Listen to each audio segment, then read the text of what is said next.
पवन सिंह का वजूद धीरे धीरे भोजपुरी से खत्म होते चला जा रहा है। दोस्तों आप लोग को बता दें, जिस तरीके से पवन सिंह राजनीति में कदम रखने के लिए उतर चुके हैं आगे, उसी तरीके से भोजपुरी का सिंगिंग लाइफ इनका बिल्कुल खराब चल रहा है। यहाँ अक्षर सिंह पवन सिंह को लेकर कुछ न कुछ टिप्पणी करती जा रही है। दोस्तों आप लोग को बता दें कि जितना भी बना बनाया पवन सिंह का भोजपुरी में इज्जत था, वो फाइनली खत्म होते दिख रहा है। पवन सिंह भोजपुरी से डूबते हुए नजर आ रहे हैं। उसका फिल्मी लाइन जो है ना, वो खराब हो चुका है। दोस्तों यहाँ पर उनको सीधा सीधा बताया जा रहा है कि भोजपुरी में अब तुम्हारा कोई काम नहीं है। दोस्तों आप लोग को बता दें कि अब पवन सिंह बर्बाद हो चुके हैं। अगर वो चुनाव नहीं लड़ते हैं, अगर चुनाव लड़ते भी हैं, अगर गलती से हार जाते हैं तो उनको बहुत बदनामी का सामना करना पड़ेगा। दोस्तों आप लोग को बता दें कि पवन सिंह यहाँ पर भोजपुरी में डूबते हुए नजर आ रहे हैं। वैसे ही अक्षय सिंह भोजपुरी में शेरनी बन के निकल चुकी है। अक्षय सिंह का इतना फैन फॉलोइंग बढ़ रहा है। दोस्तों आपको क्या बताएं, अक्षय सिंह का आवाज़, अक्षय सिंह का बात हर लोगों को पसंद आ रहा है। अक्षय सिंह जब बोलती है ना, तो सारी लड़कियां भी झूमने लगती हैं। यूपी बिहार की लड़कियां, दोस्तों आप लोग को स्क्रीन पर तो शुरू में देख ही चुके हैं, यूपी बिहार की लड़कियां अक्षय सिंह का फैन बन चुकी हैं। अक्षय सिंह के लिए आगे आ रही हैं, अक्षय सिंह के लिए आगे आकर बोल रही हैं,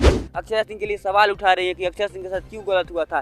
बोल रही है कि अक्षय सिंह के साथ गलत हुआ तो हमारे साथ भी गलत हो सकता है। दोस्तों आप लोग को बता, यूपी बिहार की बेटियां अक्षय सिंह के पीछे डट कर खड़ी हो चुकी हैं और ये सवाल कर रही है भोजपुरी सिंगरों से। दोस्तों आप लोग को बता दें कि सारा अपडेट हम आप लोग को देते रहेंगे। हमारे चैनल पर चैनल को सब्सक्राइब कर लीजिएगा। मिलते हैं दोस्तों किसी नए वीडियो में किसी नए टॉपिक के साथ, तब तक के लिए बाय।